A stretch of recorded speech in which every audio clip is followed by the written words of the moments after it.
लड़की धीरे धीरे नाइट गाउन उतारकर बाथटब में घुसी ताकि दिन भर की थकान मिटे, पर पोजीशन में आते ही उसे लगा कोई चुपके से झांक रहा है, जिससे वह डर गई। वह उठकर कपड़े पहनकर दरवाजा खोली तो कमरे में बर्फ के टुकड़े तैर रहे थे। मुड़कर देखा, बचपन का नर्सरी स्कूल था, जैक का भयानक दुस्वप्न इलाका जहां वह इंतजार कर रहा था। जब भी बाद में पढ़ते समय फिर भी शियाओ में घबराई नहीं, क्योंकि सोने से रोकने के लिए उसने एक बैकअप प्लान के तौर पर अलार्म सेट किया था। देखने के लिए धन्यवाद। हालांकि इस बार वह भाग निकला, जानता था अगली बार किस्मत नहीं देगी।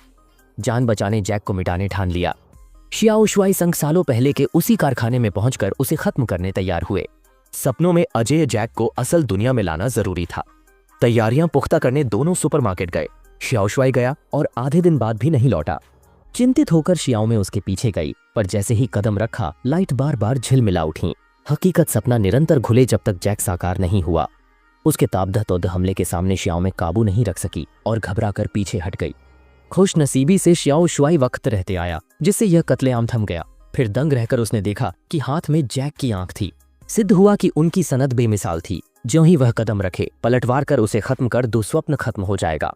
चांदनी में कारखाने पहुंचे। योजना सरल, बस शाओमे को जैक आकर्षित करने और शाओ शुआई को निर्णायक पल में एड्रेनालिन देकर सपनों से बाहर लाने की जिम्मेदारी थी। लेकिन कई दिनों से न सोया शाओ शुआई सो गया। खतरनाक यह था, शाओमे अनजान थी। वह लेटी आंखें बंद सपनों में लौटने की तैयारी कर रही थी। जब शाओ शुआई ने आंखें खोली, वह फैक्ट्री में था। जैक को साजिश का शक हुआ और उसने शाओ शुआई को बेरहमी से पीटा। चिल्लाया, तुम्हारी मदद कोई नहीं कर पाएगा। जैसे जिंदा मारने वाला था, शाओमे आ पहुंची।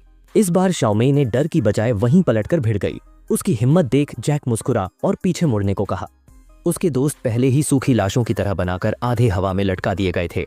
वह वापस लड़ना चाहता था, लेकिन असंभव था। जैक वाकई में सब कुछ कर सकता था। घबराकर शाओ शुआई अलमारी में छिपा, पर फायदा नहीं हुआ।